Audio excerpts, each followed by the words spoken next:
What's going on, everybody? Good afternoon. And I am excited that you're here with me on a Wednesday because today I'm going to take you on an amazing journey. Now, I've got a few things I'm going to ask of you first because I want you to take this very seriously because sometimes we hear the same thing over and over and over again, and it doesn't change us. It doesn't reshape our mind. It doesn't rewire our thinking. But sometimes the right person shows up and says the right combination of words that will unlock a closed mind and change the game forever. And that's my goal today, to be able to speak the right words that may unlock something within your mind that allows you to go on to new levels in every area of your life. I know that's a bold claim, but my goal today is to be that set of words. And here's what I'm going to need for you in order for us to make the most of this time. Let's be real. You've committed to be here. You've signed up. You've registered. You've showed up. You've got the hard stuff done. You've cleared your schedule. You've set some time aside. Let's make the most of this together. I've done the same for you. I'm a busy man. I'm in the middle of moving. I'm in the middle of moving my office. I'm in the middle of moving my ranch house. And I've got 4 businesses that are busy that I run. But I set this time aside to pour into you today. So all I ask in return is that you give me your attention, because it's not going to be the attention that I need. It's going to be the intention that you need in order to go to the next level. So a couple of things here. If I say something that makes you go, man, that's for me, I love it, reach up and grab that, raise your hand, nod, let me know, because I can see you on the Zoom here. Second of all, if I say something or if I do something for you on this that's awesome, you get some value from it, share it on social media, tag me in Instagram, Facebook, LinkedIn, X, I don't care, anywhere. If you get some value from this, just share it and maybe give me a testimonial or something of that nature when it's over with. In the meantime, I also want you to get comfortable, but I want you to pay attention. So if you're watching on a phone, that's cool, but just flip that thing, just take your phone and just sit it upside down and put it on silent and just give us this time together. We've committed to being here. I want you to get the most out of it because I'm going to put the most into it. It's rare that I do something like this. You know, I haven't spoken on stage this year other than the one time I did the deal with Todd Price, who's a dear friend of mine. That's the only time I've spoke on stage this year. I don't run webinars often, but when I do, my goal is to make an impact. So I have 3 goals today for you. Number 1 is I want to entertain you. I'm probably going to make you laugh. I might make you cry. It's possible. But I'm going to entertain you. So I'm going to do my best to captivate and keep your attention. Number 2 is I want to motivate you. I want you to go, man, that's for me. I have a renewed lease on life. I've got a new set of energy. I get it. Man, that makes sense. That's what I've been needing to hear. And number 3, I want to give you some clarity and direction. So I'm not here to just hype you up. I'm going to hype you up, and then I'm going to wind you up, and I'm going to point you in the direction that you can go. So at the end of this, you're going to have a simple decision to make. It's going to work like this. Am I going to do this now that I know exactly what to do and get the results that many others have got? Or will I continue to not do it and see if I can figure it out on my own? You could win either way, but you're going to have the opportunity to make that decision at the end of this, because I'm going to give you the information and the building blocks to take you to the next level. So enough hype and stalling to get started. Let's get rocking and rolling. So I'm going to tell you a story. And I'm going to have a few slides during this story, so you'll see some of me and some of the slides. But there's a lot of new people that I'm connected to since the beginning of this year. In the last 4 months alone on social media, I've gained 45,000 new followers. So I assume a lot of people are here that don't really know a lot about me, but they're entertained by my post and all of that. And I want to get to know you. I want you to get to know me. So let me tell you a little story that'll entertain the shit out of you, because I'm funny and I've had a crazy life, while at the same time give you a sense of connection with me, because so many things have happened in my life. I'm sure we're going to connect on one way or another, on one level or another. So I'm going to give you a story of possibility, because what you're about to learn versus what you see today are 2 different worlds, and it's possibility. So when I was born, I feel like I'm talking to a friend of mine the other day, and she is Jewish, and she explains this concept to me. She says, Jewish people believe, and now I don't know, I'm just repeating what she said. She said, Jewish people believe there's this thing called the guff, and it's where souls go, and they get recycled. And depending on how good you were on earth, it depends on how the guff works for you. And I thought, wow, that's a cool concept, right? And I say that because when I must have been in the guff, if that's the case, right? If I was in something like that, I must have said, God, make me have life on hard. If this is a video game, put me on expert mode and make it difficult for me to succeed. And I don't know why I would require that or request that, but it seems like that's what's happened to my life. For example, early life, I was adopted at age 7 by my stepdad.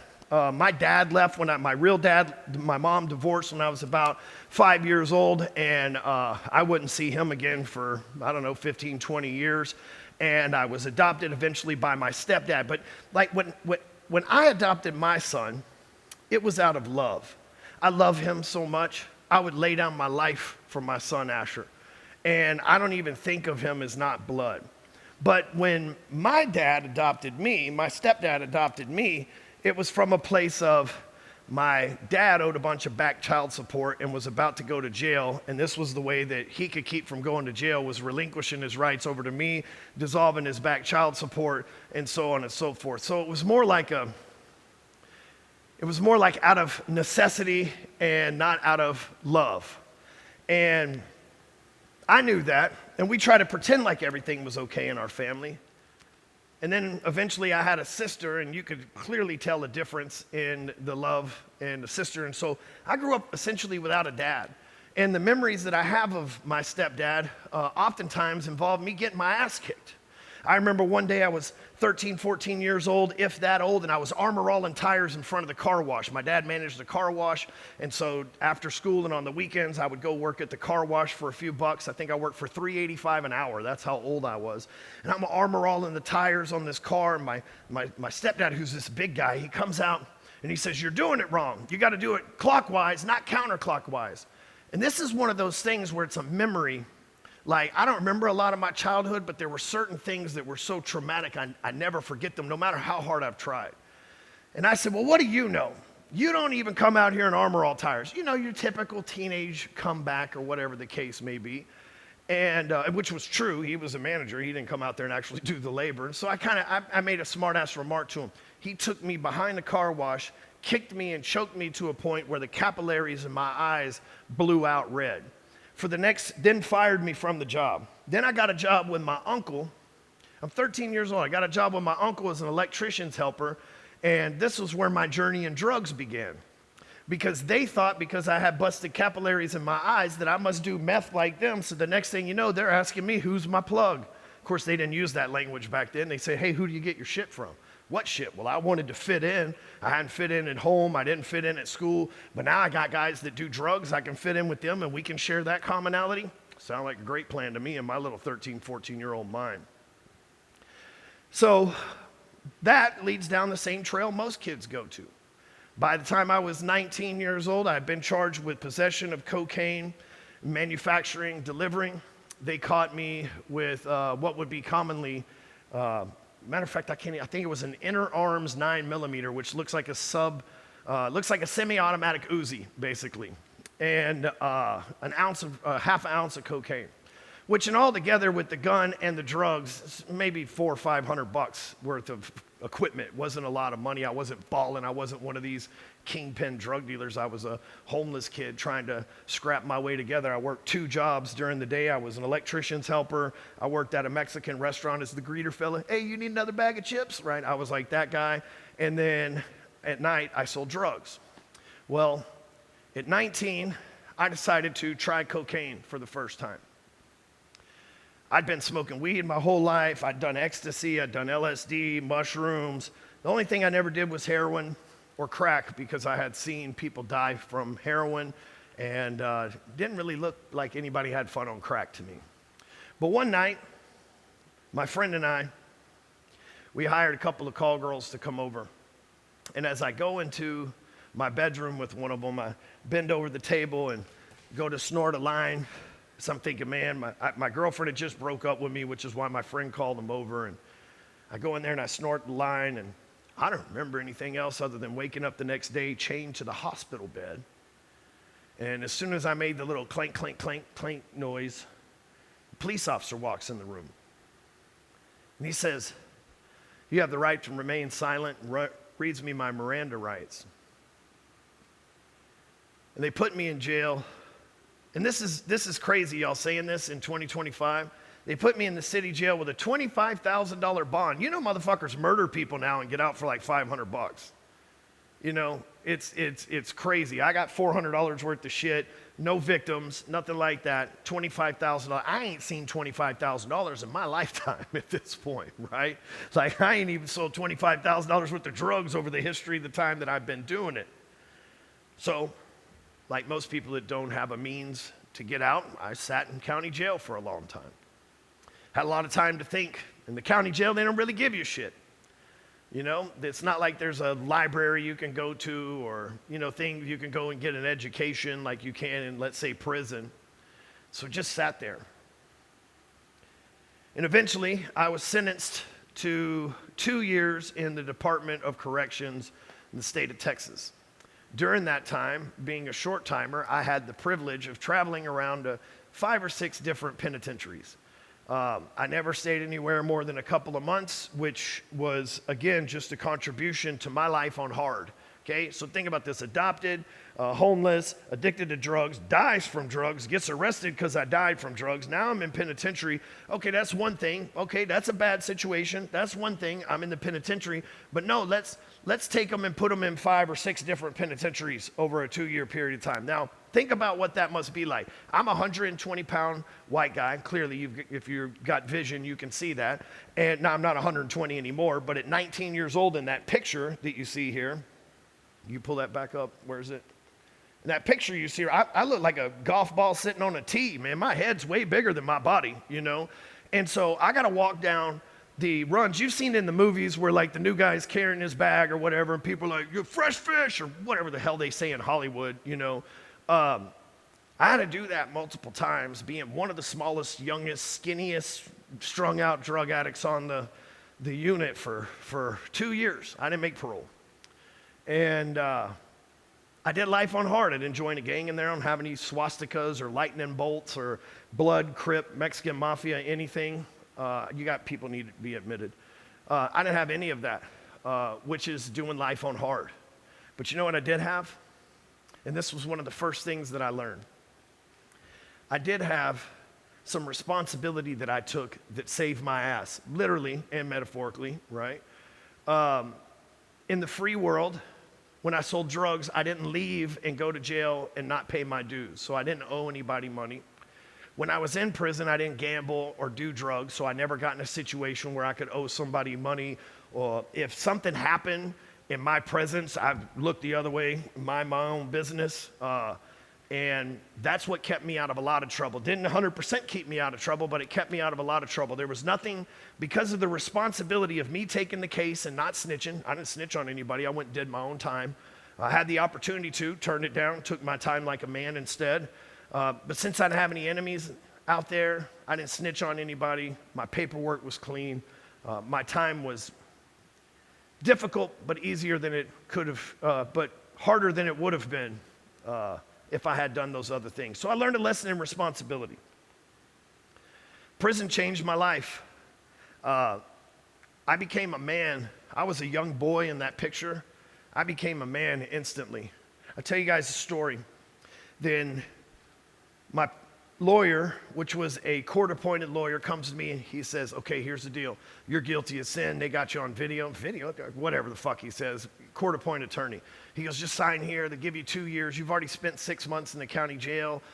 They'll just run that concurrent. You'll make parole. You'll go home here in like the next 3 weeks." I'm like, "Home 3 weeks?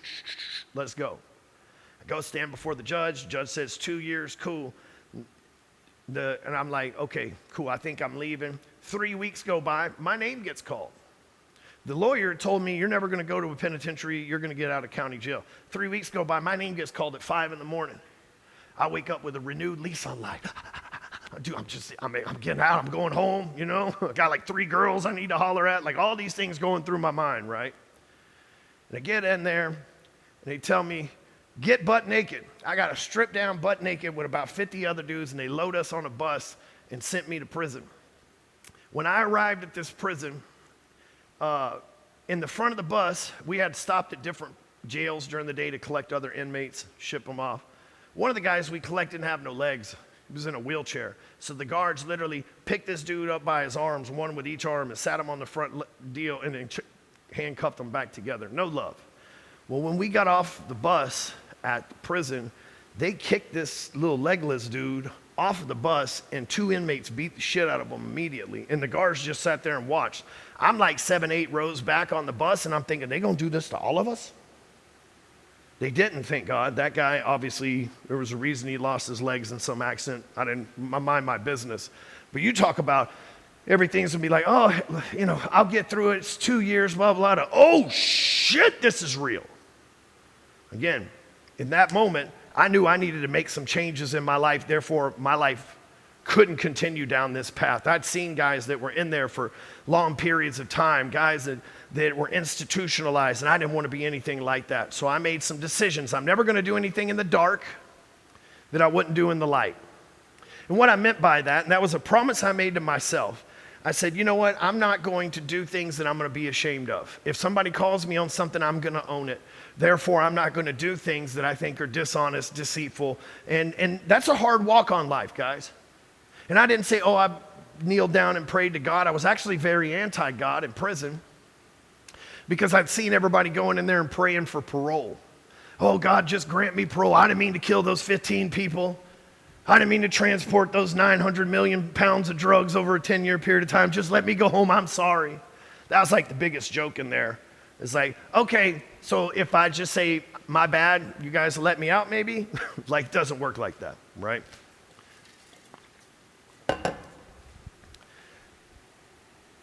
But I knew one thing.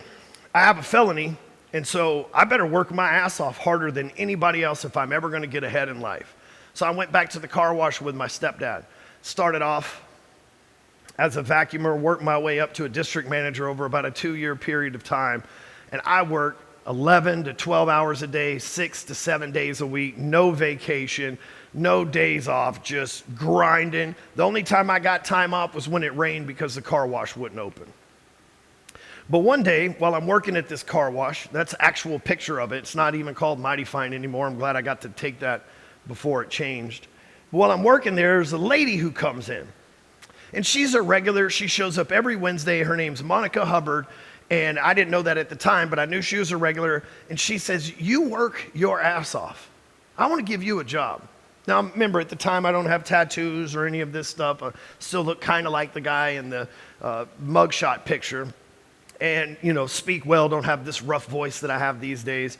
And I said, well, I got a job, but what kind of job are you offering? And she said, I'm going to offer you a job at mortgages. I said, mortgages? What is that? She goes, when people buy a home, they get a loan against the home. So, I don't know anything about that. I own that 1968 Ford F-250. I paid $1,000 cash for it. I pay my rent and money orders. And she didn't know this at the time, but I pay my rent money orders because I'm a felon. I had to have somebody else sign for my rent. And so I had to pay it money orders. So I don't have a credit card, a bank account. I don't know shit about finance. And she goes, well, I'll teach you. And I said, okay, that's nice, but I also have a felony. She goes, oh, what'd you do? I said, I got caught with guns and drugs. She goes, oh, they're cocaine? Oh, they're going to love you in the mortgage business. I'm like, no, not anymore, right? But I say that because I go through and I take the job. I just took a risk. And I felt like, even though I didn't have a relationship with him at the time, I felt like God or the universe or something was just, hey, there's something bigger for you. So I start working at Resipro Mortgage. And you know what happens? I use that same work ethic from the car wash. I'll never forget the first day I showed up, I'm wearing like what I would consider dress clothes to the car wash. And they're like, hey, we're going to have to take you shopping. 3 days after I took that job, now mind you, this job's commission only, the engine blew in that F-250. I don't have credit, I don't have cash, I barely got a job, now I'm in commission only. Shit, I remember I got excited, one contest we had back then was walk your neighborhood, knock doors, and deliver flyers. And I was like, cool, I ain't got a car, I can do that, right? It was that bad. But I kept working, and I watched everybody else leave at 2 p.m. I watched everybody else show up at 10 a.m.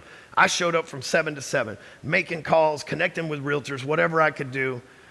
And within 12 months, the next year, I made $773,000 in personal income. My life changed because I discovered hard work. And I knew this. I knew that with my background and my history and my lack of education and my criminal history, that this was the one opportunity that I had. And I had to go all in and make the most of it. Now, here's what I want you to think about. How many times in your life have you had an opportunity and you just didn't go all in? You had the opportunity and you thought it was going to be easy, and when you showed up and you found out it was harder than it was, you gave up. I see it happen all the time from people that call me for coaching calls, people that DM me on Facebook, people that have worked with me in various companies over the years. People have a life-changing opportunity and they don't go all in. But I've lived a life of going all in on drugs, all in on prison, all in on car wash, all in on mortgages. I think anything worth doing is worth doing all the way in. If not, we're wasting our time, talent, and ultimately treasure our money on things that aren't serving us. It's worth going all in, because if you don't, you'll never get the results that you could. I could talk about that forever. But after I made $700,000, my house got raided by the police. See, the recidivism in America is like 70-something%. That means if you go to prison once, there's like a 70% chance you're gonna go again. Well, 5 years later, I'm making, a significant amount of money. I own a house, but I'm also 25 years old, 26 years old. So I'm throwing parties and, although I don't do any drugs, we're throwing parties and drinking and staying out late, and I have a pool, and I guess my neighbors thought I was selling drugs, and the cops watched for a few weeks unbeknownst to me, and one day I'm out of town and they raid my house, and I showed up thinking that maybe my roommate or somebody got hurt, and they were like, "Get on the ground," and I'm like, "What? I didn't do it." I thought somebody maybe had murdered my roommate. In all reality, the way that they were acting, and so I'm like, I didn't do it. Turns out they had a warrant for my arrest. They didn't find any drugs in the house, but they found a gun. There's a weird law in Texas. If you're a felon, you can have a gun in your primary residence. I beat that case. The ATF picked it up. They don't recognize the state's right to bear arms, kind of like marijuana. It's legal in Colorado, but it's not legal federally, so if the DEA wants to bust you, they can. So I didn't know that. I'm not a lawyer, a scholar. I'm a high school dropout. I don't know any of this stuff. I got rules that say I can have a gun. I didn't know there was a whole nother set of rules, so I ended up going to federal court, signing off, getting 15 months in federal prison. But y'all got to hear this story. God's amazing. That's going to be a theme throughout this training today. And I promise I'm telling you this detailed story for a reason. This man right here died in 2023, Craig Watkins. He was my attorney in the federal case. They were going to give me 20 years. I'd still be in there, by the way. If this would have happened, if this story that I'm about to tell you wouldn't have happened, I'd still be sitting in federal prison. They were going to give me 20 years for whatever reason. I hadn't been on the streets long enough, whatever their point system is, and I'm going away. I get a letter in the mail from Craig Watkins. It's an advertisement, and I'm like, okay, I'm going to call this guy. I go down to his office, which is on the corner of Malcolm X and Martin Luther King Boulevard. If you know anything about big cities, that's not the best part of town. But I go in, and he cuts me a deal. He says, if you'll send me your title business, I gave him a small retainer, 10 grand or so, and then he said, if you'll pay me in title business, because I was a loan officer, then I'll credit some of the commissions that I would pay you on that towards your legal bill. Okay, that's a good deal. We work something out. I'm sending him loans, he's giving me credit, and he's doing my legal work. Well, about halfway through my case, which took 2 years, about halfway through my case, Craig says, hey, I'm going to run for district attorney of Dallas County. I thought, wow, okay. He says, a Democrat. I'm going to run as district attorney of Dallas County as a Democrat. And there was another couple of people in the room, and one of the gentlemen in the room goes, they've never had a Democrat anything in office in Dallas County. My, how times have changed. And he said, they've never had a black district attorney in the state of Texas, so you got some big odds stacked against you, Craig. So Craig and I and some other people, we go and we campaign. This is the only politician I've ever campaigned for. We campaign, Craig gets elected. The guy was a sure thing. I remember his name, Toby Shook. He was a sure thing.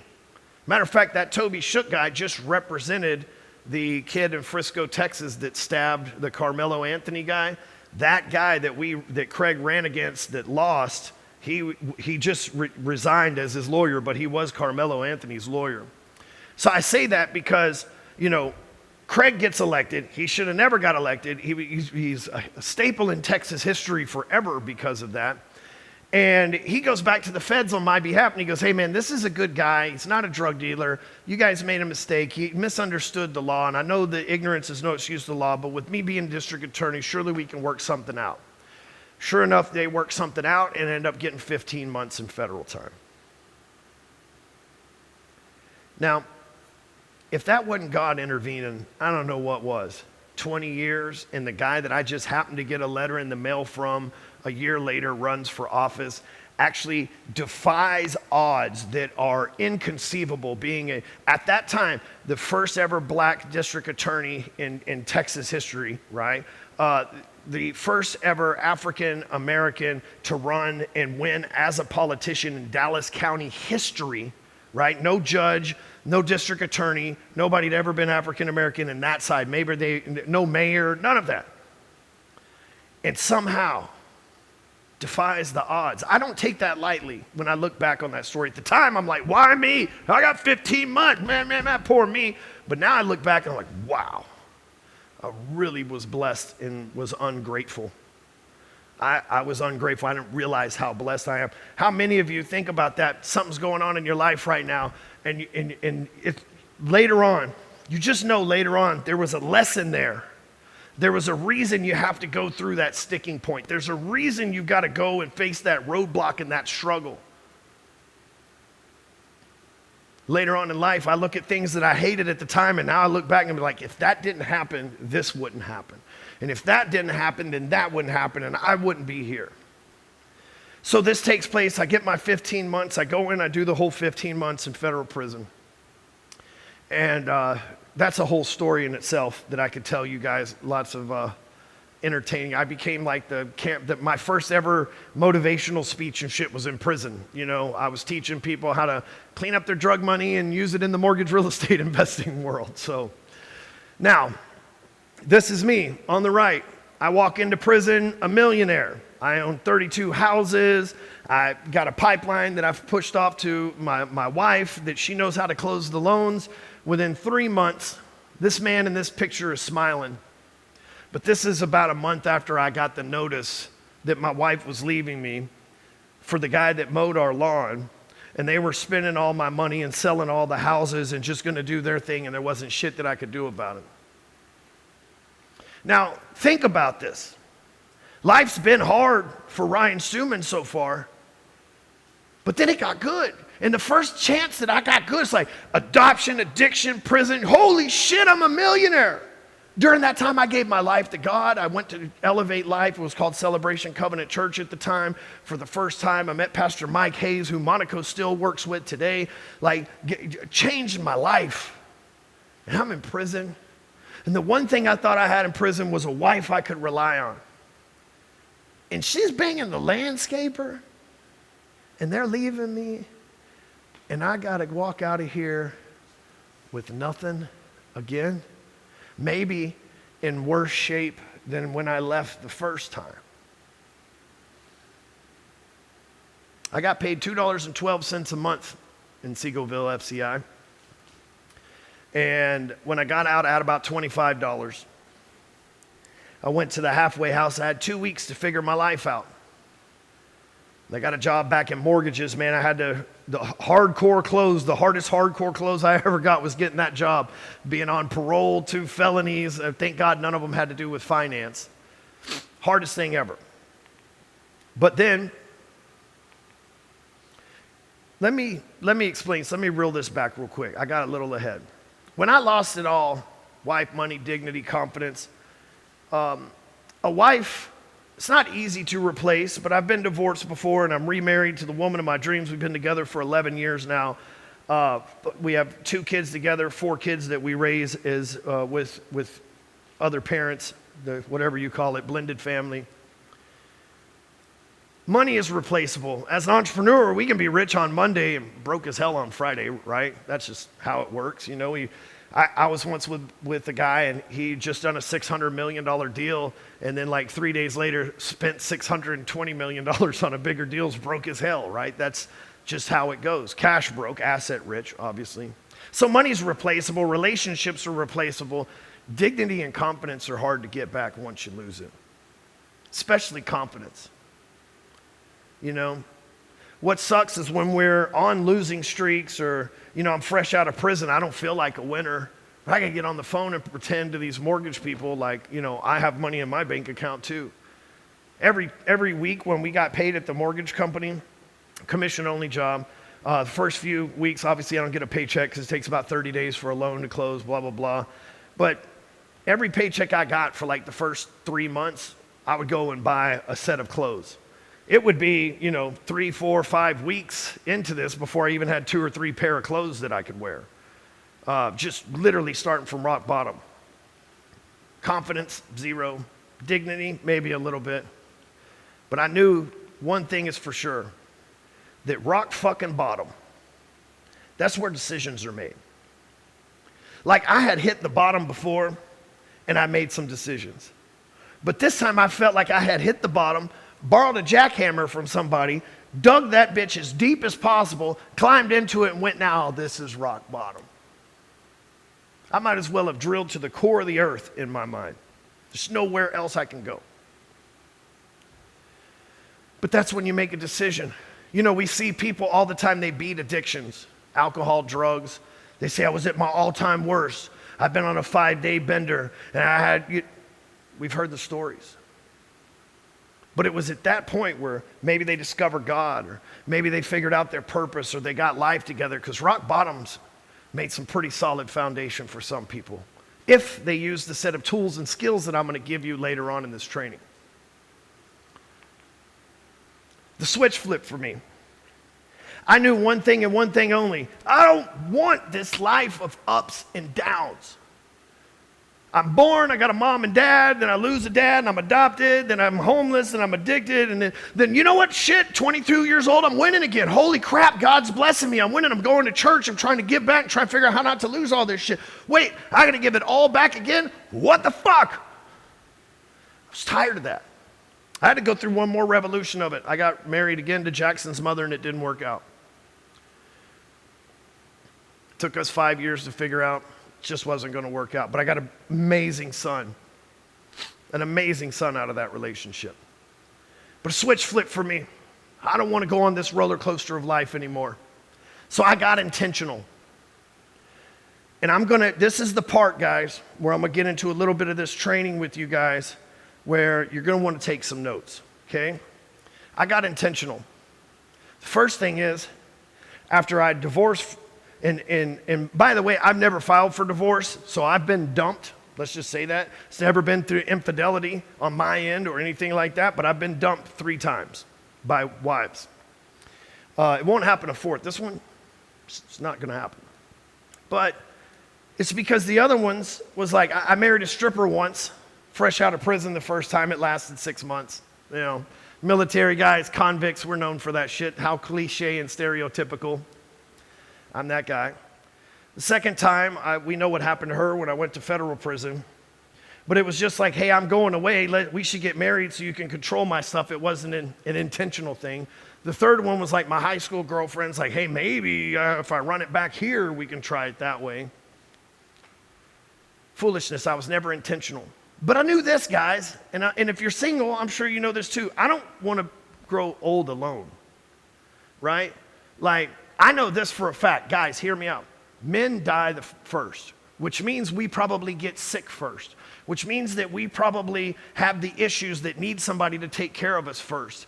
And selfishly, for myself, I don't want to be alone in that situation, right? I also don't want to be a drag on Amy as we get older, but I don't want to be alone and old.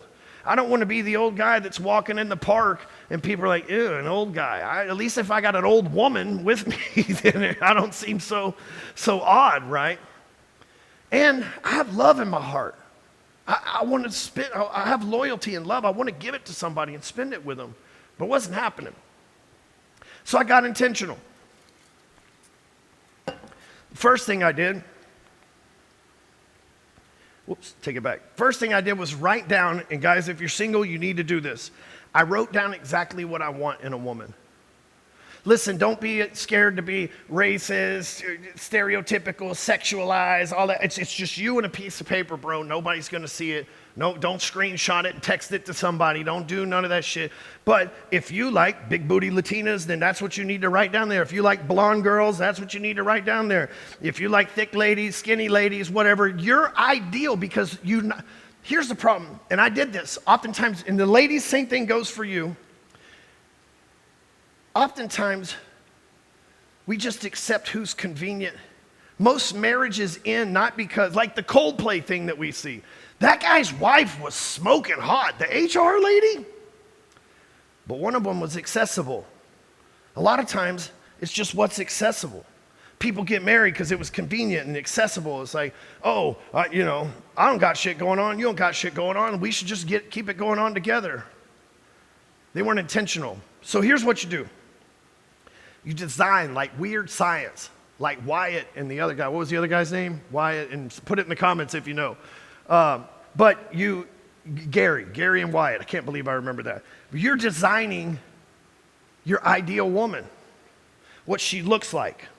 That's important, and I'll tell you why in a minute.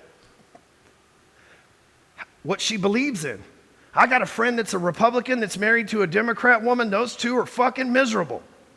I also have a friend who is Jewish and his wife is Christian, and they're struggling to get her to convert, and he's been like, his whole family's upset with him because he married. It's a whole thing, right? Because you got to find somebody that shares your common interests. I don't want to spend the next 20 years of my life convincing Amy that the way I vote's the right way, or the religion I believe in is the right religion. Like, I would rather for us to just get on the same page and roll with it that way, right? Put down what things you would do together. Sex, of course, but what's she into? You're into some stuff, dude. And ladies, I'm sorry, this isn't just for the guys. This is for you too, but I'm speaking from a man's perspective. What's she into that you like? What are you into that she needs to do for you? What places do you want to go together? What hobbies are you into? What kind of conversations do you want to have? And then when you find that person, because here's what happened, you will find them. Because we have this thing in our brain that I learned from my friend Ed Milet. It's called a reticular activating system. And it's basically the focus part of your brain. It's the red Jeep theory. You go buy a red Jeep, you see red Jeeps everywhere. Whatever car you drive, you see that car everywhere because you're focused on it, because you own it. Now, it's the same thing. Now you have something to focus on. The perfect spouse, the perfect mate. And you go on your dates, you do your thing, but if they don't check off every single detail on there, you don't settle. Kings and queens don't settle for peasants. You are kings and queens. If they don't check off everything, and I mean everything. I have been with Amy for 6 months. And I said, I wrote this. What do you think about it? We had been seeing each other 3 times a week at this point. She said, you wrote this about me? I said, I didn't even know you existed when I wrote this, but I willed you into existence, and I'm so glad that you're here. Second thing is, I got intentional about the lifestyle that I wanted. That's drastically changed since 2017. That my ideal lifestyle has drastically changed, but at that time, my ideal lifestyle was, jets, Lamborghinis, traveling the world, speaking on all the stages. Guess why I did that? But I had to get intentional of what that meant. I couldn't just say, I want to fly in a jet one day. Oh, I want to speak on stages one day. And you know what's funny is I did all that for free. I got paid for most of it. Those cars, those cars paid me. I sold every one of them except for the last one I had. I kept it too damn long, the McLaren. I really liked it though. I made money from every one of those cars. Every jet trip I went on, I split the price with my friends, and oftentimes it was enough to cover me and Zach Sasser for a free seat. Traveled the world, traveled the country, spoke on the biggest stages with the biggest names, met the biggest celebrities, all because I locked in. I have 6 pages in a spiral of what my perfect day is. What I would eat. What do y'all think I would eat every day if I had to eat the same thing every single day? I know you know, don't say it. That's right, tacos. Chicken tacos for 3 meals a day, all day, every day. I don't give a fuck. I can do it. So I got intentional. I wrote down, here's what I want to live in. I wrote the time. I want to live in a $2 million house. It has to have a swimming pool. It needs to be in a cul-de-sac. No neighbors. I wrote down all of these things. And again, now my reticular activating system is keyed in. Guess what? I accomplished all those things. Done it. Because I got dialed in and intentional. Most people, they never activate their RAS because and therefore they never achieve their ability, their potential, and their goals because they don't know what to focus on. But I'm going to teach you a little bit about that in a minute. So 2017, I cleaned house. I changed everything that I was doing in my life, from my workout habits to how I treated my marriage to everything. Cleaned house and locked in. This is what I'm going to do. I created something called the G Code at that time. We'll get into that in a minute. 2019, ended up doing $5 million in top line revenue, ended up keeping $2.2 million. That was a game-changing year for me. I'd been making 7 figures for a while, but just barely scratching the surface. In 2019, it was a time where I thought, man, I'm really on to something. I've gone all in. I've put in my 12-hour days. I've put in my 10,000 hours, and it's starting to fucking pay off. 2020, when the world was shut down, I was the first person. I got the receipts. Go look at it. I was the first person to stream a live event. And I did it on YouTube, and we had 30,000 people watch it. I had people like Mike O'Hearn, John Cheplack, Pastor Keith Kraft, I think Marshall Silver spoke. I mean, like, while everybody was locked down and the Tiger King was already old news, we had 30,000 people watching a free event. Let me tell you what I did. In 2020, I had an MDM plan, and I had 1,000 people coming. It was sold out. They shut down the country. The hotel kept my money. I needed to refund 1,000 tickets, which is, I don't know, 6-7 figures worth of tickets. I don't have it because I spent it at the hotel, the AV, the stage. None of these places are giving me my money back. So I got to go to my audience and say, if you want a refund, take a refund. And some people took a refund. Some people credited it towards buying something from my store. But it was a big loss. I could have just been like, you know what, fuck it. You know, we're just not doing it this year. But I went and got all my speakers and I had them record, and we ran it through Open Broadcaster and streamed it live on YouTube. And even though I refunded all those people's money, I still gave them the event. At that point, I had earned some respect. Hey, this guy not only refunded our money, which is rare if you know about the internet marketing world, but then he did it for us all for free anyway. In 2021, finally passed 8 figures. And I contribute a lot of that to the free giving and the stuff that we did in 2020. 2025, now I've been married 8 years. Businesses are still growing, still doing 8 figures a year. Next site is on 9 figures a year. But that's not what I'm most focused on. I believe that my business runs well and my team runs well because of these principles I'm about to share with you. This 4 kids, I adopted Asher in 2021, 2 days before Harlan was born. So, funny story about my son Asher, we call him the birthday thief, right? Because Asher adoption day is 2 days before Harlan was born, and Asher's birthday is 1 day after mine. So, for 8 years now, I haven't celebrated. I've been with Amy since 2014, so 11 years now. This will be my 11th year to not celebrate my birthday, to only celebrate Asher's, which is 100% fine with me. I just pretend like I'm not getting older anyway. I got a 400-acre ranch in a brand new house that we spend our time in. I've allowed my kids, they drive equipment, they mow the lawn, they operate stuff on the farm, they feed the animals. That's our heaven on earth in our reality. And my dream day was to have a house in the city and to own some land, and I've checked that off both my boxes. And it took me almost 3 years to build this damn ranch house, y'all. It's been the biggest nightmare I've ever faced, but it's finally done. And it's been such a blessing to my family. I've watched my kids learn how to fish. I've watched them learn how to hunt. Watched them learn about all these things in nature. I've watched my daughter, who I'm certain is going to grow up to be a veterinarian. She's just she cares so much about animals. And now she's having me buy her a chicken coop and chickens so that she can raise chickens and be the chicken mama. Like, it's been the thing that's brought us so close together, playing in the creek together, you know, chasing cows together, going and spotlighting for animals in the nighttime. I got a multi-million-dollar home in Frisco, Texas. The other part of my vision for the perfect day 10, 12 years ago. That house on the corner lot with hardly any neighbors. A beautiful neighborhood. You know, the great thing about my neighborhood is nobody sells their house there. The same people, like 90% of the same people have lived around me the whole 9 years that I've lived there.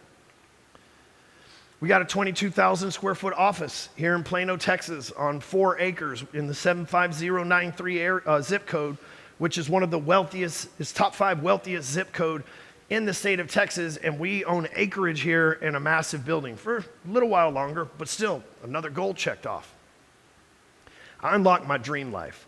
And that's what I want to do for you guys. I know it's a bold move when I say, let me show you how to chase excellence, chase greatness, and unlock your dream life. You think that's a bold claim. That's a big, broad, vague, nothing burger.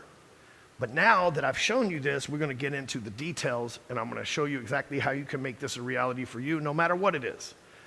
So, section 3, the process. This is where it's the final section.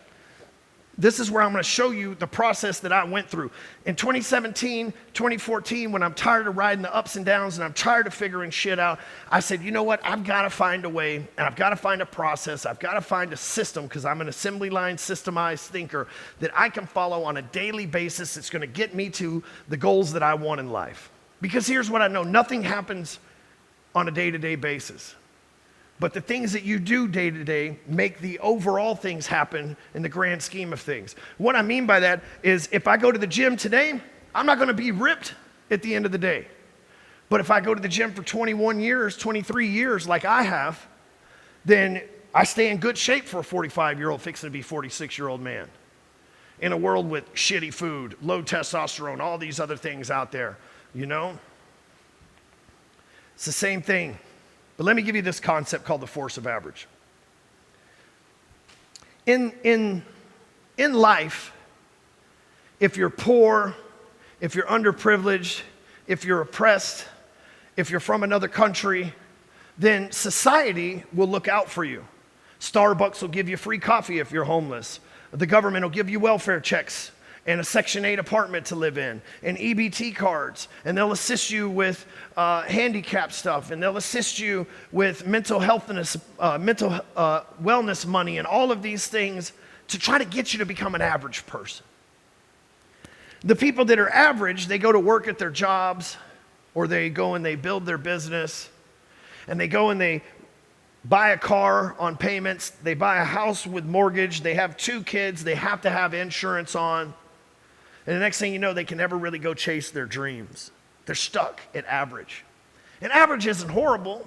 Average isn't bad. It's just average. It's not good or bad. Just stuck in the middle. But for those of us that chase greatness, if we say, I want a better body, it's harder to build a good body than it is to not have a good body. It's harder to build a good business than it is to have a half-assed business. It's harder to build a good relationship with your spouse than it is to just whatever. She nags a lot. He nags a lot. So most people, they don't do the hard, and that leaves them stuck at average. Because when you start making money, I remember the first year I made 7 figures. I'm like, the government wants how much? I remember the first year we made 8 figures, like the government wants, fuck, what? That's how I wound up with this building. I bought this just to avoid paying taxes for a little while.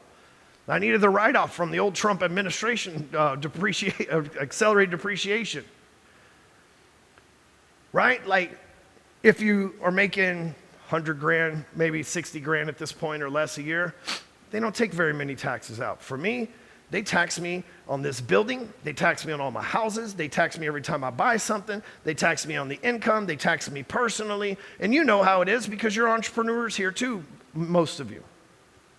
The force of average comes in and goes, oh, let's put all these taxes and all these blockades and regulations on them so that they quit and they go back to the middle and be average, where they stay comfortable with their Honda Accords and their Pulte homes. And look, I'm not shitting on either one of those things. Those are the most affordable, average things that you can own in America. There's nothing wrong with them, but that's how they trap you. And I'm not saying you want a Lamborghini. That shit fades after a while anyway. And I'm not saying you want a mansion.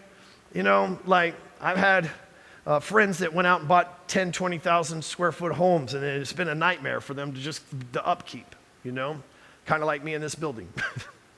So I say that because we get trapped at average, most of us. And sometimes, maybe you, this is a question you have to ask yourself, you might be trapped at average right now and been fooled into thinking that your average is greatness. The way that you find out if that's real or not is you look around at the people in your industry, you look around at people in your age, and you say, am I one of the greats or am I somewhere in the middle?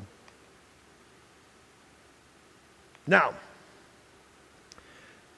to beat the force of average, we have to understand that this thing has been around since the dawn of time. There's been religious books written about it with a different name, but I call it the force of average because it's the gravitational push that tries to trap us being an average producer, average body, average thinker, average education, average fit, average income, average business. But there's one thing that we can tap into as human beings, and don't discredit what I'm about to say. My job is to take complicated shit and make it super simple so at the end of this you have a decision to make for yourself. So don't discredit this as, oh, that's too easy. I'm living proof.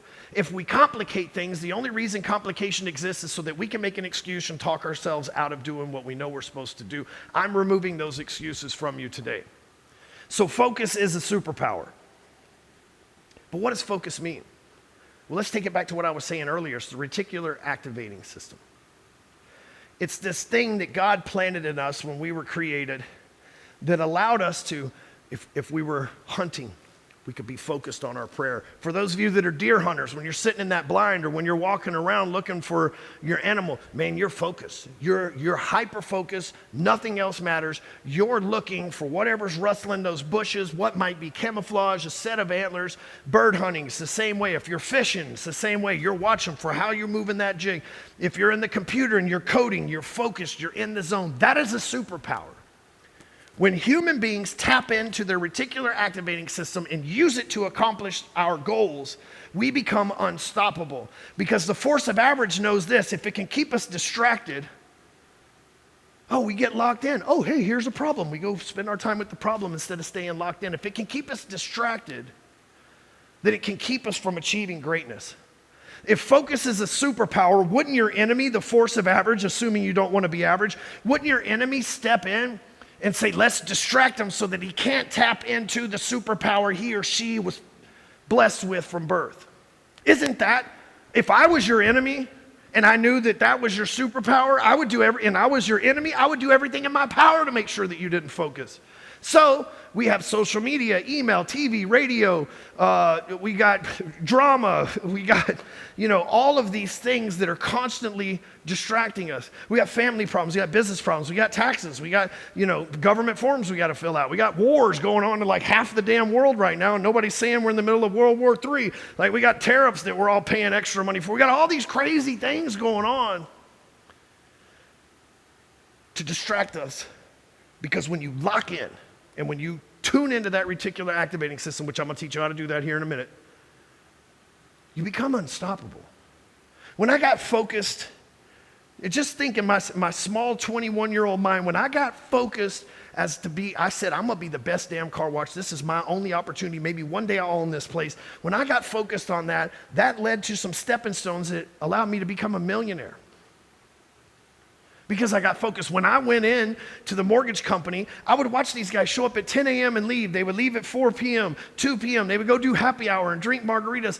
I was staying up there reading underwriting guidelines with a dictionary because I didn't know what the fuck those words said. But I did after about 6 months. I knew what everything meant and how everything worked because I locked in and was focused. I didn't have anything to lose.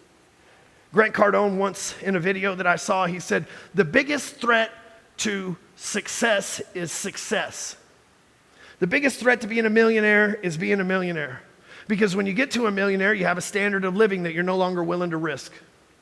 It's the trick from the force of average. Even when you win, it's doing its best. You think I won, I beat the force of average, I got my dream home, my dream life. No, we compete against it every day. We are competing for our focus every single day.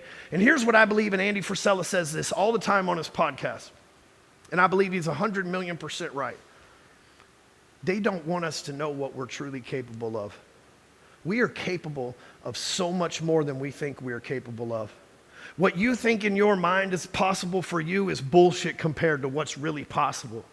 But if you don't know what to focus on, and then you don't spend your time making sure you drift and shift and reset that focus and get right back, because the force of average is relentless, especially when you're doing great things and you're chasing greatness. So let's get into how we utilize focus. First of all, like I was telling you earlier, you need to understand what you truly want in life in order to focus on it. So many people say, I want to make $1 million a year. For what? For what? For what? What is $1 million? Okay, first of all, it's pieces of paper sitting in your bank account. It's a number on a screen. It's a woozy, it's a wazi. We've seen Wolf of Wall Street, right? It's a big number. I get it. It sounds great. But why? $1 million isn't motivation for you, or you would already have it. And I'm sure some of you have, and I'm just saying. Maybe it's $10 million. You'd already have it if it was true motivation for you. What's the motivation behind that? What does that $1 million buy you? And you can't say, oh, peace of mind, lifestyle. Okay, cool. All right, peace of mind, lifestyle. But what is that peace of mind, and what is that lifestyle? So we've got to design our dream life. We're going to open our reticular activating systems towards what we really want, not some vague generalized bullshit that keeps us distracted, therefore we never get what we truly want. So let me ask you some questions. Write this stuff down. If you make $1 million a year or whatever your income goal is, money's not an object in this. We're going to figure out the money here in a second. Where would you live? What city would you buy a house in, and how much would that house cost? Okay, now I want you to think about if you bought that house and you put 20% down, what would the mortgage be on that thing? Now, some of you might want to live in Sunny Isles in Miami next to the billionaires, and some of you might like my neighborhood, and some of you might like that Pulte house. It's okay, just put down what you would imagine the monthly payment on that would be. Next, what would you drive? Some of you, it's going to be a Lamborghini, some a Bugatti, some of you an F-250 with a lift on it, some of you electric Hummer, just kidding. Actually, I've discovered a good use for that electric Hummer. Turns out the top comes off, and it doesn't make any noise, so you can hog hunt from that thing. Just saying, right? Sneak right up on them. Found a good use for that thing after all. What would you eat? Right? Would you steak dinners at restaurants? Would you have a personal chef? We spend a lot of money on food, so what would you eat? Where would you travel to? How often would you travel? Would you travel with a private jet or JSX or Delta, American Airlines? What kind of expenditures would you spend that money on? Maybe you buy a watch a month, or you like jewelry, diamond earrings, ladies. But I want you to look at that rough little quick quip that I gave you right here to write down. Add up your monthly rent for the year, your monthly payments on the car, your monthly food bills, the travel, all that stuff. Divide it by 365 days. That's what you need to make a day in order to live your dream life. Many of you probably thought it was $1 million, and it turns out it's like half of that. Some of you thought it was $1 million, turns out it's like 10 times that. But this will give you an idea. Okay, cool. If I want to live in a $2 million house, today's rate, that's about $10,000 a month. If I want to drive a Mercedes SL 600, that's about $2,400 a month. Let's say I'm just top of the line. If I want to, eat at the finest restaurants 3 nights a week, that's $1,000 a week. That's $52,000 a year. I'm going to add all that up, look at it, and say, okay, cool. In order for me to live this lifestyle, my vacations, my travel, all the things that I want to do, it's $500,000. So to cover the nut of me living my perfect day, it's only $500,000 a year.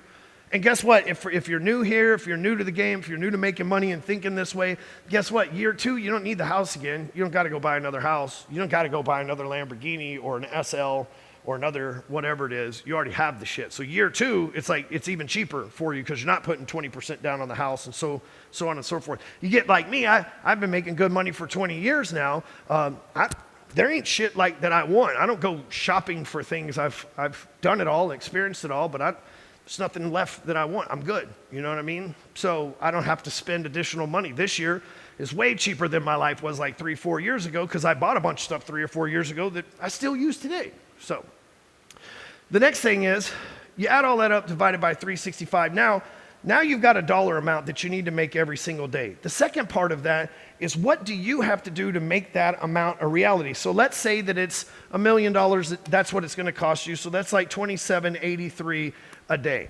Let's say that you sell insurance. In order for you to take home $2,783 a day, you have to do $250,000 of premium a day. I don't know, I'm just making this up. But you sell big block insurance, so your average customer buys $100,000 worth of insurance a day, or per cycle. Okay, cool. I need to make 3 sales a day. Now my next metric is, okay, I need to make 3 sales a day. How many leads and contacts does it take in order for me to make 3 sales? Oh, 60? Okay, cool. So every day I need to contact 60 new people in order to close 3 things. Now all of a sudden we've got something to focus on. Where am I going to get my 60 and who's going to be my 3? Where am I going to get my 60? Who's going to be my 3? This is the difference between winging it on a prayer and hoping things work out versus being dialed in and saying, this is what I got to do to make things happen. This is why your RES, this is why focus is so important. This is why so many people don't win at life, because they're too busy being distracted. Now that we've got that income goal, we got to talk about the 21 rules of money, okay? I'm a systems and code guy. I live by a code, okay? And one of those codes, the 21 rules of money, you can find it on YouTube later when we're done with this, but let me give you an example here. The first rule of money is the 70-20-10 rule. Live on 70% of your income, invest 20%, and give 10%. This formula, especially the investing 20% amount, has been a game changer for me, because in times when I've had struggles, the investments have been there for me. If I didn't invest, there would have been times where it had just been over throughout the years. I've lived by this for over 20 years now. Number 12, don't spend money solely to impress people. I have failed on this before. It's part of the industry that I used to be associated with, and I learned a lesson every damn time. I was the person that would go and get the private jets, but get paid to get on them. Go and get the Lamborghini, but had somebody buying it from me in 3 months at a set price. I didn't spend the money to impress others. At least I spent the money to impress others, but I had an exit plan at least. Most people just spend money. They'll go buy the brand new Birkin bag. It's like, cool, you got a $30,000 bag. Nobody really gives a shit in all reality. There's 2 things most people don't care about. They don't care about your hair. They don't care about it. If somebody's main impression of you is a watch or a purse or a set of shoes or a car, they're looking at you on a very surface level, and they're judging from there, not truly who you are. Number 15, this is my favorite one. Never work for the same dollar twice. What that means, I learned this flipping real estate. I got a 9-to-5 job, we'll call it. I make my money. Then I go and I flip houses. So I'm working a 9-to-5, and after 9-to-5, I'm going over here, I'm investing in real estate, I'm buying materials. So I earn the money here, and now I'm investing it, but I got to show up and manage the project. I got to talk to the realtors, the general contractor, all this other stuff. Now I'm working twice for my dollars. You know what I like? I like stock market, because you just buy something and you don't have to do shit else. And then guess what? You can buy some more. You don't have to do shit else. The stock market will not call you at 2 a.m. with a plumbing problem. The stock market will not bother you with tenant issues. The stock market, if you need your cash, it doesn't cost you an arm and a leg to sell it. It's $10 usually. And it's passive. It's truly I've tried everything, guys. It's truly the only passive income I've ever made is in the stock market. Now, never work for the same dollar twice. Because what happens is you get distracted from the main thing, the secondary thing becomes the main thing, and the main thing fails and you lose it. So let me give you the 5 G's to greatness. I know some of you that have been around for a while are like 5, we've added 1. Number 1 is we have to have the mindset of gratitude. Gratitude is a precursor to abundance. And what that means is if I operate from a place of lack and scarcity, I'm never going to receive because I won't think I deserve it. I don't think I've earned it. I don't feel like I deserve it. And what happens is even when we get stuff like I've done in my past, destroy it. Became a millionaire, back to prison. Got married, back to divorce. Even when we get what we want, we will destroy it if we don't have gratitude. So here's the balance you want in life. It's not work-life balance. That matters. But you want the balance of the mindset of being grateful for everything going on, every problem, every amazing event, everything, every love, everything. You want gratitude for that. while at the same time, you want to be chasing what's next. If you're not grateful for what you have right now, when you get what's next, you won't be grateful for it too. But if you find gratitude right now, thank you, God, for the breath you give me, for my amazing wife, for my amazing children, for the friends I have, for the house that I live in, for this dog that ignores me unless I have food in my hand. Thank you, God. When you find great gratitude and you start your day off from a place of abundance, I'm grateful. Thank you for the problems you give me, because I know I get paid to solve problems. So the more problems you give me, the more solutions that I get to present. Therefore, my value raises in the marketplace. When we switch our thinking to grateful for everything instead of some scarcity, blah, blah, blah, that's when that law of attraction that we've always read about, my wife's really big into that, that's when that law of attraction kicks in, because now we're showing gratitude. And God, let me just give you a little lesson here. God is the most generous thing ever. It doesn't matter what God you believe in. I'm just saying, God, if God gave us our breath, our life, our planet, our partner, our kids, everything we have comes from God. So when we have gratitude for his generosity, and we use that gratitude to even be generous with others, we're most like God. If he is the most generous thing that has ever existed, given us everything, then we're most like God when we're generous too. And having gratitude and generosity, man, that's when the law of attraction kicks in. That's when things start, you go, man, I don't know what's going on. I'm on a winning streak. Yeah, because you're in sync. Next up, you got to take care of your genetics. One of my best friends is a gentleman named Matt Chalmers. I am, matter of fact, at Apex, if you're in Apex, he was just the past Motivational Monday, correct? We did like a 3-hour Motivational Monday. If you've been in Apex for a while, you're like, what the fuck? Those are like 10 minutes. We did a 3-hour Motivational Monday. It's one of the best recordings I've ever done. Matt and I have been friends for about 10 years now. He lives right across the street from me. And I have watched Matt himself go from kind of a bigger, overweight dude to a jack, lean, mean freaking machine, right? And I say this because every time I talk to him, he tells me stories about guys that have made tens of millions of dollars and exited their business and had a heart attack. Guys that have married the woman of their dreams, and then now they didn't take care of themselves. They got colon cancer, liver cancer, they drink too much. They don't take care of their genetics. You know, these days, it's cheap to find out what we're made of, what we're allergic to, and what we need to do. There is, you have to Google the name of it, but there is a test you take where you can like literally, you take a poop in this bag and then you scoop a little bit and you mail it to this company. So I have literally mailed my shit to somebody before. I thought I would do that in a different way, actually, but whatever. And they tell you what you're allergic to, what not to eat, what to eat more of, all that from like a little tiny speck of poop that you send them, okay?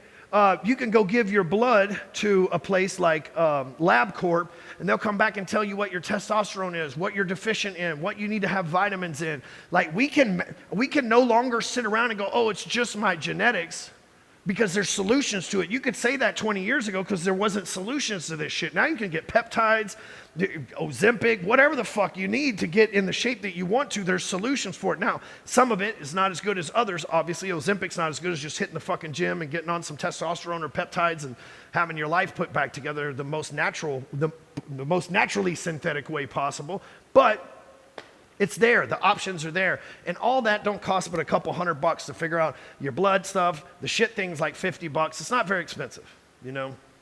I wish I could think of the name of it. Your genetics consist, though, of your diet and your exercise. Here's a simple calculation for those of you that don't know that I want you to write down. Calories consumed minus calories burned equal calories retained. There's some simple hacks that I've been taught over the years that allow me to stay fit even though I like to eat like shit. Number one is instead of eating 5 pieces of pizza, have 2. Most of us, we eat so fast and then we're full. Like, just eat 2. And an hour later, if you're still hungry, come back for the 3rd one then. But like, let it settle for a while. A lot of people, they don't realize it takes a minute for food to get down here and gravity to do its thing, so you don't feel full yet because it's still up here. And so and then they're pushing all of this down. Now they're like super full, right? Like moderation. You like cheeseburgers? Cool. Have 3/4 of the cheeseburger. Have a single patty instead of a double patty. Have a small fry instead of a large fry. Have a Coke Zero instead of a regular Coke. There's ways to cut calories out of this without sacrificing without going, okay, dude, I got to go full keto and I can't eat for 6 days. You don't have to be like Benjamin Terrell and water fast for your whole fucking life, right? That's great for him. He's awesome. I'm proud of him. He's down 100 pounds because of that, plus 100 pounds plus because of that. But I'm just saying, we don't have to go that far. Ben had a lot of correcting to do to come from the other way. If you don't let it get out of control, it's moderation. It's just moderation. Maybe you don't drink. Maybe you cut alcohol out. There's all sorts of alternatives to alcohol now. There's little things you can do to cut the calories out. The second part is exercise. You know, if you haven't ever done it, the most famous, well-known mental toughness program in the world is 75 Hard. I believe that is the greatest program invented for resetting who you are and what you need to do, especially in the genetics world. Andy doing that over there at First Form has been, I think 200 million people have actually taken that program, so it's been the biggest deal ever, and it's amazing. If you don't know, look it up when you're done here. The next one is your goals. So if we got a grateful mindset, our genetics are on point, we've got to set goals. What's that daily income goal? Okay, now we've got a daily goal that we've got to hit. What if you have a goal to find the perfect woman, find the perfect man, right? Set that goal. How many dates are you going to go on a week until you find that person? Because guess what? If you're looking for that person, they're out there. But if you're not looking for them and going and physically meeting people and being disappointed and you know, the shit that comes in between that, that's just part of the process. It's no different than in sales. Some will, some won't. So what? Until you find the right one. Most people are like, man, women are trash. Well, keep going through them. Maybe be better at attracting. Maybe get your mind right like I'm explaining about and be better at trash. If men are trash, well, maybe change your bio up. Maybe don't put that picture up there. Maybe present yourself a little bit better. The next one is the group of people you spend your time with. To me, this is the second most important part. The last part's the most important part. But tonight, it's Wednesday. It's date night for me and Amy. We're going to go out tonight somewhere, have dinner, spend a couple hours together. That's who I invest my time in today. Yesterday, I was with my son Jackson. He came up here, he listened to my podcast. He actually told me some of the things he wanted me to talk about on the podcast. That was my investment. Every day, I find somebody, at least one person, that I can go out of my way, that's in my circle, my group of people, that I go and take extra special time with. Because I know this, when you're in prison, when you're in the hospital, the only people, if anybody, is going to show up for you are going to be the people that you showed up for them. And if we don't show up for people when we need them the most, we can't count on them to show up for us. So what do? To be a good friend, to have good friends, you got to be a best friend. So I want to be the best husband. I want to be the best father. I want to be the best friend to the relationships that I have. And the most important relationship, and the fifth G, is God. And look, you know, to me, it doesn't matter if you're Hindu or Muslim or Jewish or Christian or anything else that's out there that I may not have named. What matters is that you plug into a purpose that's higher than you, because you're not going to think you're capable. You're not going to believe in yourself. You're not going to be able to go to the next level and believe that you deserve it and manage it right and not fall victim to the force of average if you don't believe there's something bigger than you. This is my simple belief. It's not a religious belief. It's just my faith of how things work. I have a radio antenna in my head, and the thoughts that I have are direct signals from God saying, this is what you should do. Can I take action on all of them? No, but I try my best to take action and have faith. God gave me this idea. That means that He believes that I have the ability to make this a reality. I owe it to the man upstairs to at least try to take action on this and see if I can make it a reality. Just like when I took that job in the mortgage world, I wasn't tuned in to God yet, but I felt like something was telling me, quit this good paying job. At the time I was making, it was good paying for me. I was making 40 grand a year, and go risk it all on yourself. But I felt something. I said, I don't know what this is, but I'm going to do it. Later on in life, I would know that that is God's voice, and we all hear it. Well, not all of us. Turns out like 40% of people walk around without an inner dialogue. Like, oh, so you're the motherfuckers in the left lane going 55. It all makes sense now. Shit. You know? So that's real shit, though. I heard somebody, I think it was Patrick Bet David the other day talking about that. I was like, wait, that's a real statistic? I looked it up on ChatGPT. I was like, Man, I know none of y'all have this problem. Could you imagine it just being quiet up there for a minute? Just like a minute, let alone all the time. I feel like I could get 20 years of my life back if my brain would just be still for a minute. I don't know, I'm sure some of y'all feel that way too. So the relationship with God is important. You know, this is one of my favorite quotes from Pastor Keith, and it's taken from the Bible somewhere. But you shall know a tree is good by its fruit. I'm pretty sure Jesus said that. And what I've done in my life, I'm hoping I'm showing you the fruits of this. Not to, hey, he's got a ranch and he's got cars and all this, but to show you that these are the fruits of me following this code. These are the fruits of me tying into my reticular activating system, overcoming the stress of distraction from our opponent, the force of average, and tapping in and allowing me to stay locked in. I'm not perfect, and I may not even be the best at it, but I've gotten damn good at locking in and staying locked in and doing my best not to be distracted, except for when you guys are on here with unmuted. ADD joke from earlier. Good comedians circle back to jokes from earlier. That's what, anyway, just letting y'all in on that. So, let me show you some of the fruit of this process here. Okay, so I've shown you my story. Let me give you some other stories. Oh, no, you know what? I'm going to come back to that. These are real people with real results, okay? The people that I hang with in Apex, the people that are part of our network and our life, they've bought into this code. They've said, okay, I'm going to follow this stuff. I'm going to go all in, invest in myself. And they're real people. They're not internet celebrities. They're real in the dirt business owners, honest people, good people, the best kind of people you could find. Let me give you some examples here. Here's Alicia Newman. She is Canadian, and so she's not even American. And she's been to at least 10 events here at Apex HQ that I know of. She always shows up. She's built an amazing business. I remember watching her come into one of these events and learn about standard operating procedures, and over the next 6 to 12 months, revolutionize her whole industry. Why? Because she learned how to get locked in.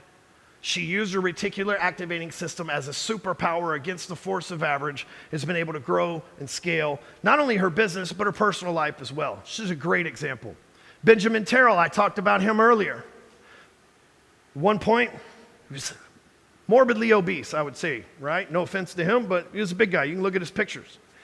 And one day, reticular activating system said, I'm going to try this, and I'm going to stick to it. He gets on a water fast. Now he's probably lost, I know he's lost over 100 pounds. I think he's at like 120, maybe even more than that. In that picture right there, he looks nothing like, if you were to leave this Zoom at the end and go scroll, you will see he is half the size he used to be. Why? Because he learned how to lock in, reticular activating system, stay focused, and get the job done. Was it easy? Hell no. I bet Ben was grumpy as fuck only drinking water. Dude, I know when I'm hangry after the gym, I am not a good man to deal with. And Ben's a lot nicer than I am, but I'm just saying, he knows how to tap into that RES, stay locked in, push it. We got Chris Robinette. Chris has been in part of my life and part of Apex before it was called Apex. And I've watched Chris get in great shape. I've watched him build 9 figures in assets under management. I've watched him service probably 200-300 Apex members. Whether they did business with him or not, he showed up, he's there. And this guy, the fruits of his life don't lie. He's got an amazing network. He's got an amazing life. He's built an amazing business. Every year after year, he's the top guy in his company, the top guy on his team, all of that stuff, because he knows how to get locked in. Adam Neese. When Adam came, he didn't have a wife, he didn't have any kids, and he didn't have any gray hair. When he first started working with me, years ago, this is probably 10 years ago, he cashed in his 401k to join Apex. Apex was like 40 grand back then. And he cashed in his 401k to join Apex. Since then, he's went on to build a multi-7-figure, maybe even 8-figure at this point, business. He's built his own AI technology. He's acquired another company. He's had 3 kids. He may be caught up to me at this point, but he's had at least 3 kids, met the woman of his dreams, locked in, woman of his dreams, gets married, locked in, raising kids, dad of the year, locked in, building his business rate tracker, because he's learned the code and he learned what to lock in on. Todd Price, many of you know Todd. Same thing. This guy's the master of focus. He says, you know what? I'm done being out of shape. I'm going to become a bodybuilder. Goes, becomes a prolific IBBC champion, or whatever. I may have said the acronym wrong. Then he goes, you know what? What's missing is I'm going to build a supplement company that feeds to people like me. Boom, builds a supplement company, sells it for a lot of money. He builds a roofing company, sells it for 8-9 figures. I'll leave that up to him. It's a lot, though. Then he says, you know what? Now that I've sold my companies, I'm going to get in even better shape, and I'm going to go beat people up. And now he's fighting. And he's not a young guy. And now he's fighting in like bare knuckle fighting championships and stuff. Why? Because he's learned the power of focus. Matt Chalmers, that's Dr. Chalmers I was talking about earlier. I watched Dr. Chalmers go from being an average body guy, he's a huge guy, like just in stature period, to going, hey, you know what? How can I tell people? This is what he said. How can I tell people to do this stuff if I don't look jacked and rip and do it myself? I watched him lock in for 12 months and become a monster in a good way. Plus, he's second generation doctor. So this guy's got dad his whole life that's a doctor, and now he's got his whole life as a doctor. Nicole, which I see sitting on here, you know, I've watched her use the focus that we teach in Build Your Machine to build a massive network, get massive exposure on social media, and offer insurance to people all over the place. She offers affordable insurance to people. She's got locked in. She said, this is my mission. This is what I do. This is my network. And she's one of the most supportive, dialed in people that I know. Great, great person. These are all people that are part of our Apex network, by the way. This is Chris Small. He's a lawyer and owns an accounting firm in Arizona.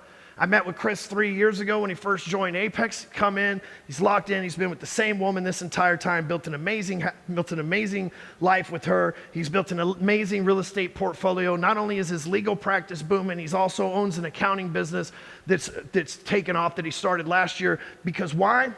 Because he knows how to get locked in. He's learned the principles of the reticular activating system. Beeben Russell, who just left my house, he's using the same principles, just left my office, same principles, same code. This guy's doing 7 figures a week in a business that's not even a year old. And he has an amazing wife and kids. And he's so focused, by the way, Beeman's hilarious. He's so focused and knows how to do this stuff so good at this point because he's been around so long. He just beat the city of Plano in a lawsuit to let him put gargoyles in front of his house. Just stay focused, baby. We're going to win. Taylor Rivas, the COO of Closer Capital. I have never seen somebody lock in, buy this stuff, adapt and grow in the way that I've seen her. As a leader, developed, as a lender, as a financial advisor to these people that apply over at Closer Capital, and as a partner to me in the company. I have just seen her lock in, and in the last 2 years that we've been riding together, I have seen the difference in her life. By the way, she has 6 kids, so not only is she focused on this full-time opportunity that she has here, she also has 6 children that she's responsible for. Now she knows what to do. I lock in with the reticular activating system to the code that Stewman's taught me. This works. We have Byron Wolf. Byron's got his CFO company that does taxes.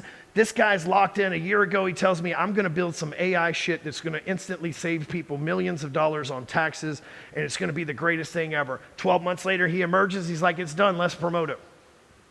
This guy's been in Apex for years. He's serviced so many of our members in Apex. I got 100% 5-star reviews every single time, just like everybody else that I've listed here.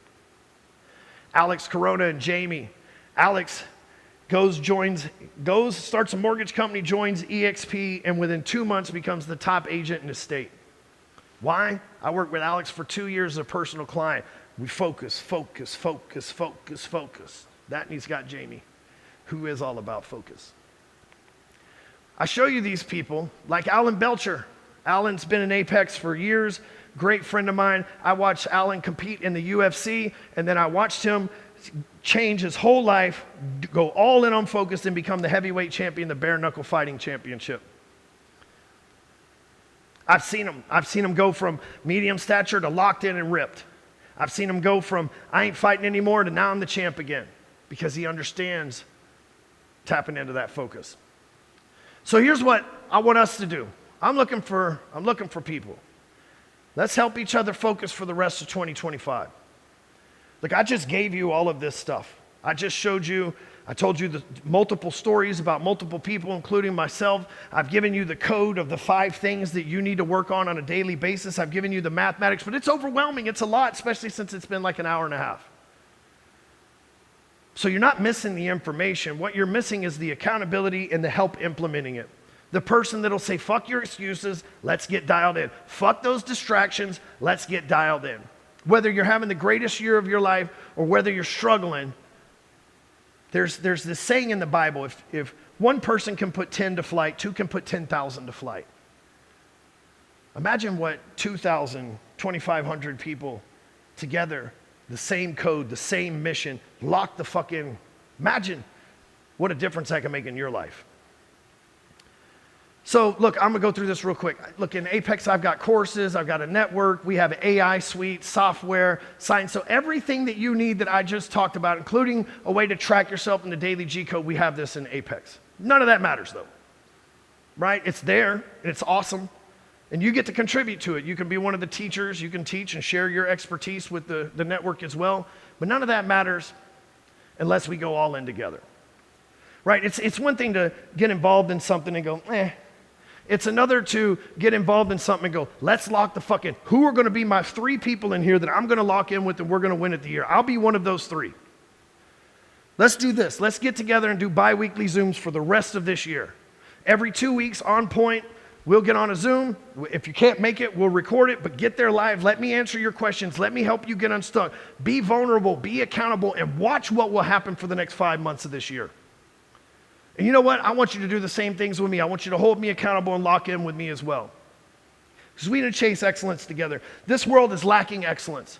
If you look at the news, if you listen to what's going on, if you watch my Instagram videos, this place is going to hell in a handbasket, is what my grandfather used to say. We need to be the beacons of excellence. We need to lock in and show people what's possible with focus. Not flashy influencer shit, but here's what's possible as a normal person that's doing extraordinary and super normal things.